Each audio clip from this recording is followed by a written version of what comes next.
Short story, Close to the Water's Edge, by Claire Keegan, is about a young man who goes to the Texas coast to spend his 21st birthday with his mother and his stepfather.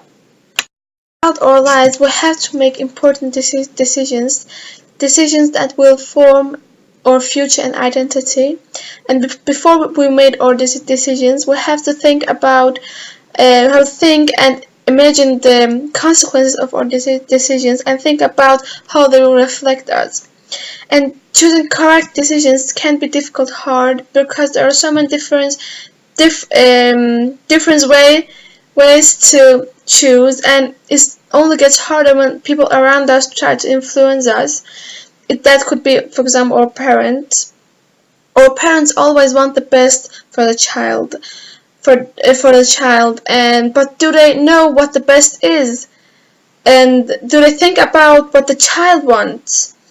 This is also the case in the text, where the main character, the young man, is struggling to find his own way, whereas his mother is planning another life for him, which she thinks is going to be the best for him.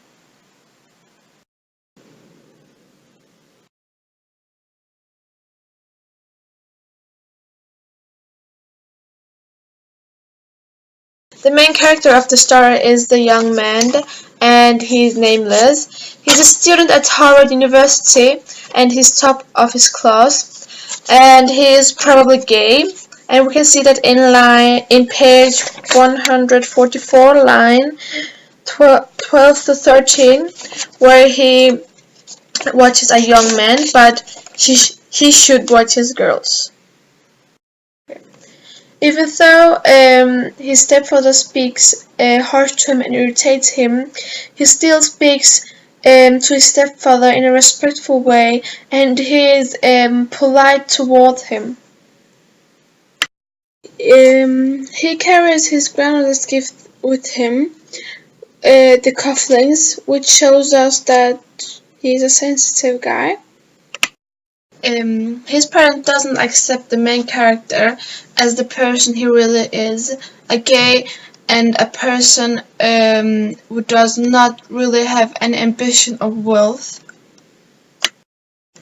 The main character, he is at a crossroad in his life where he has to make correct decision, but he's not able to do that in the beginning of the story. He didn't dare taking the step, while his mother already have an idea about what the correct decision is for him. And we can see that in page 164, line 19, where she says, you play your card right and this could be all yours someday.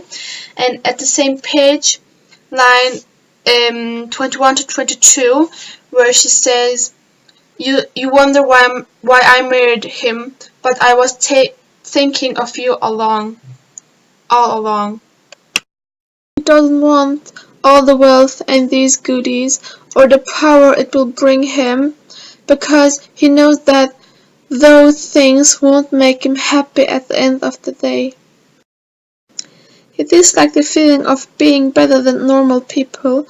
He does not want to be above others. He cannot be a man with an Italian suit, smoke expensive cigars like his stepfather always has around him. He does not see himself as someone who fits into the life as a rich man.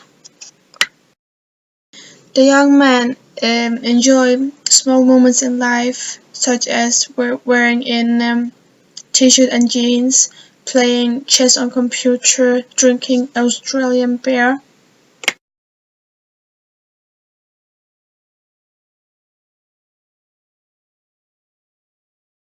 The stepfather is a rich man who seems to be very self-centered. He's very cruel against the young man. He tries to suppress him by asking him condescending questions, like in page 174, the first line from the bottom. He's insensitive. He loves to make the young man sad and embarrassed. As a result of these differences, the relationship between the young man and the stepfather isn't good.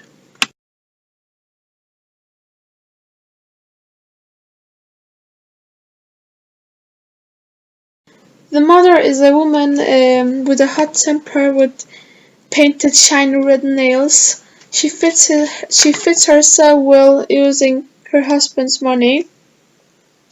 She loves her son, and she's very proud of him, and she defends him against her husband. And we can see that in page 174, line 21, where she says, "No, I won't be hushed up this time." She also says that she has married the rich man because of her son, but probably also because of his money. She likes the luxury life he has given her.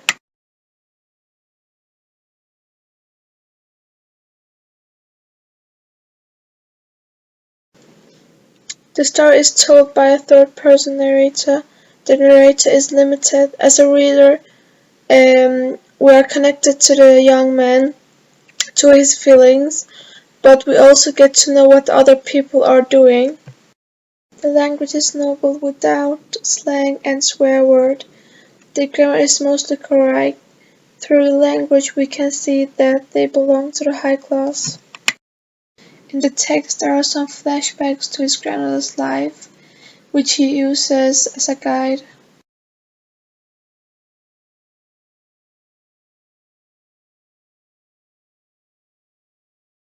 The stepfather is a millionaire, so the general setting is very luxurious, like fancy restaurants, Leonardo's, the penthouse on the beach, the complex. By the setting we can see that the family is very high class people. The ocean is also one of the settings where the young man is allowed to think about things, where he is alone and make important decisions.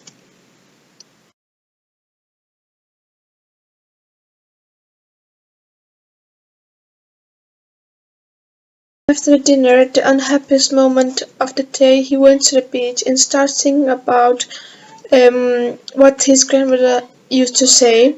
She said that if she had the chance to live her life again, she would never climb back into the car.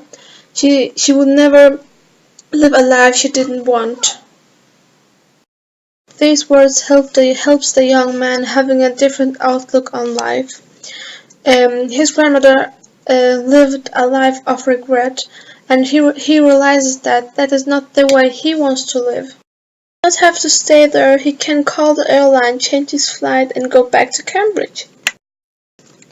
The ocean is a very important element in the story, water symbolizing pure freedom.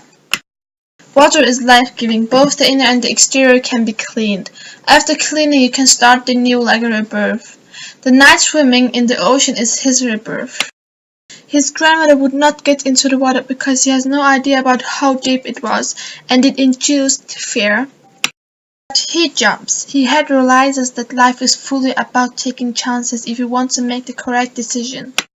Maybe he cannot see the future, maybe he does not know what will happen if he stands up to his parents, but he takes the risk.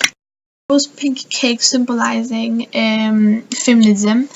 The cake was a surprise from his stepfather, where he tries to give the message that the young man acts like girls because he is gay. It also shows us again that the stepfather does not respect his choice and tries to downplay him. Cufflinks is a gift from his grandmother.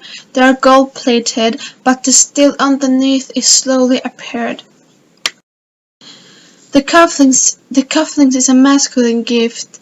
I think it symbolizes what his parents want him to be, a masculine man who has lots of gold, which is money. But he emphasized that while looking nice as the appearance, the inner of the rich man's model is not always as good. The inner is rotten like his stepfather, and he doesn't want to be like him. He also says he is being accepted on the basis of intelligence, not looks, and you can see that in page 131, line 31, which is the most important to him.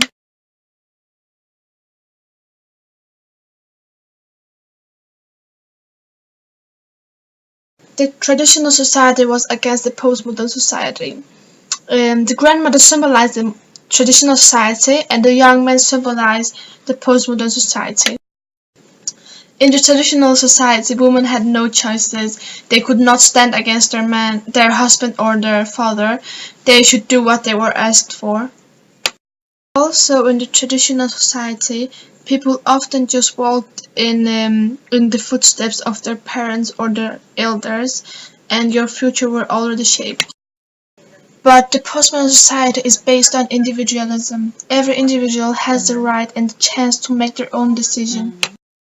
And the battle of taking different decisions is not as hard as it was in the traditional society. It was been more common that kids choose differently than their parents and to choose their own way of life.